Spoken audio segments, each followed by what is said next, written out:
So without further ado, I'm going to hand it over to Benedict.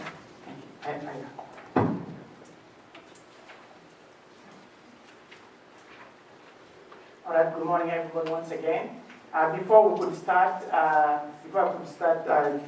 directing the questions to the panelists, we need to know where Congo exactly is in a map of Africa, and also as compared to the US.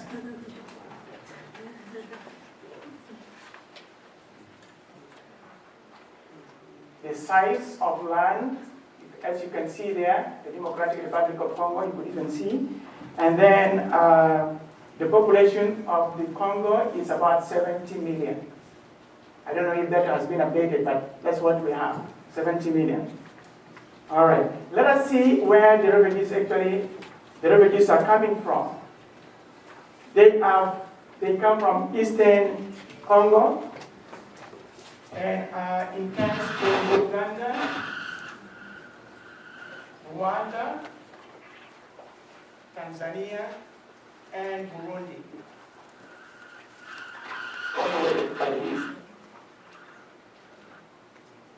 Not just one culture, as you can see, the size of the country. Ethnically, they are diverse, with about 250 ethnic groups speaking 700 different languages and dialects. So you could imagine that. Okay, having said that, now let's go to our panelists. Of course, each one will be having 3 minutes. And please try to limit and be direct to the answers. I will start with, Eli. Anyone can also interject if he has not mentioned anything. Please feel free to be very precise. Eli, I know you have gone to Congo several times. This is the culprit. I don't know why it was mentioned on screeches. Turn them off until it's time to talk. Eli, you have been to Congo, and could you please tell the service providers here today what their current living situation is? I mean, the Congolese refugees. Well, first, I want to take this opportunity to thank all of you for being here on behalf of all of us Congolese present in this house. It's a wonderful, wonderful experience to see that your interest is really in our people. Congolese people are wonderful people as well. As you can see, the size, like Benedict mentioned, it's a lot of people from in our country. Unfortunately, in Pittsburgh, we've been kind of the minority or in the African community. Well, as we mentioned, Dr. Pono, who's here, is actually one of the oldest Congolese based on the age of being here, not the age of him, being an older man, but being here. And then he's been here over 30 years. And right now, I think I'm the second. I've been here so about 25 years in Pittsburgh. So we're seeing gradually the increase of our community growing, and we are so happy to know that there will be more of us coming in, and probably will end up becoming the majority. If that happens, you're going to play a big role for that, so we thank you for that. But going back to the question, you need to understand, first of all, what is the conflict that happened in Congo. This really happened from 1996, when the war broke in Rwanda.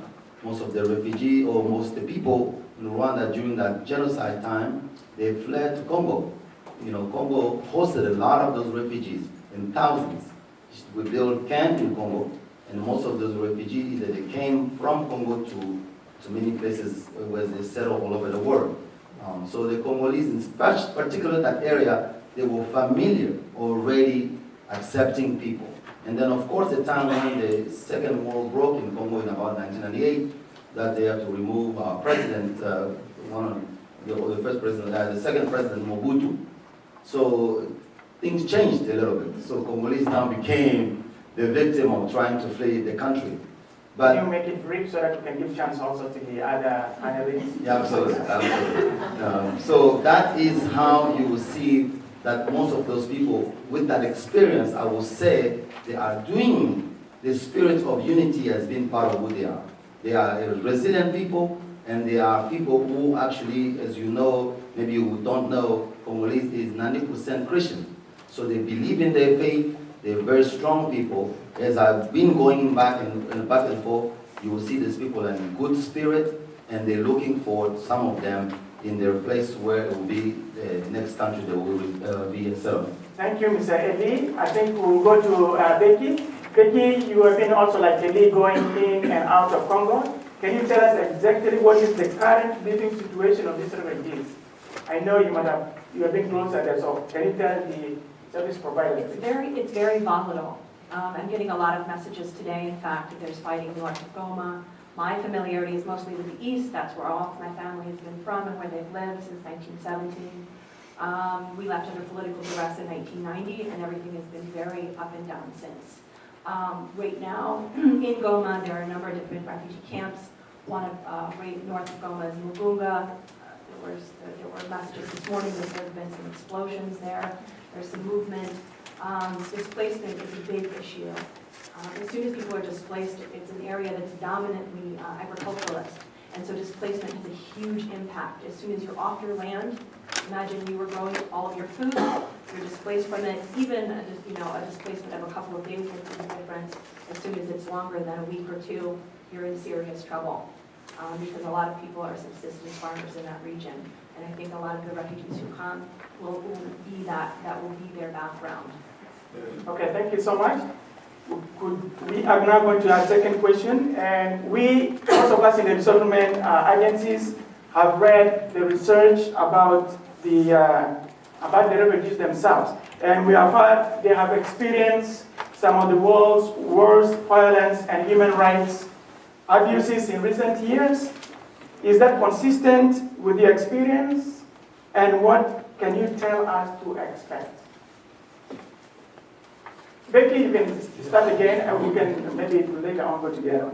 Yeah, unfortunately, because, everything that Ellie said is correct. The resilience of so many Congolese is staggering, and the good spirits that people maintain and the community that they maintain in the face of really serious odds is admirable.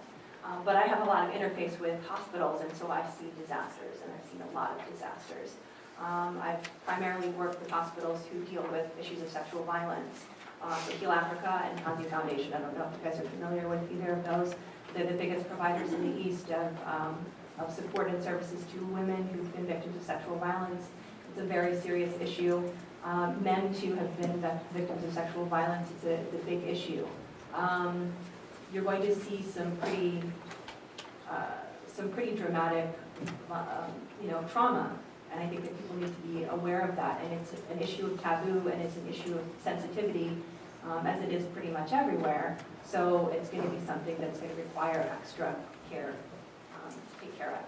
All right, maybe we could hear something from Biju. Biju has been here for about 2 or 3 years. Biju, can you tell us something about what do we expect as these people are coming? What do you think we should expect as service providers? Okay, thanks for the question.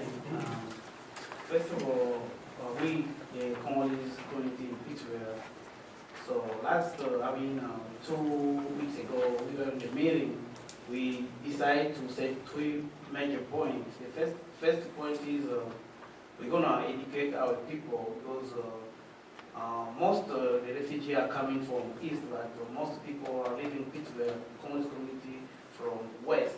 So we're going to try to educate our people how to live with the refugee when they're going to come. And the second point is going to be our role to make a liaison with some service providers to make sure they get a better service. And the last one, we're going to develop a partnership with anyone, the organization or people, to work together for integration process of relationship. All right, thank you so much. Our next question is going to be a 2-part question, and any of you, the panelists, can answer, okay? The first part is, what can you tell us about how people are coping with experiences of war and its trauma? I cannot wait my turn to speak. I've been in Pittsburgh for 24 and a half, 25 years. How people can cope with that?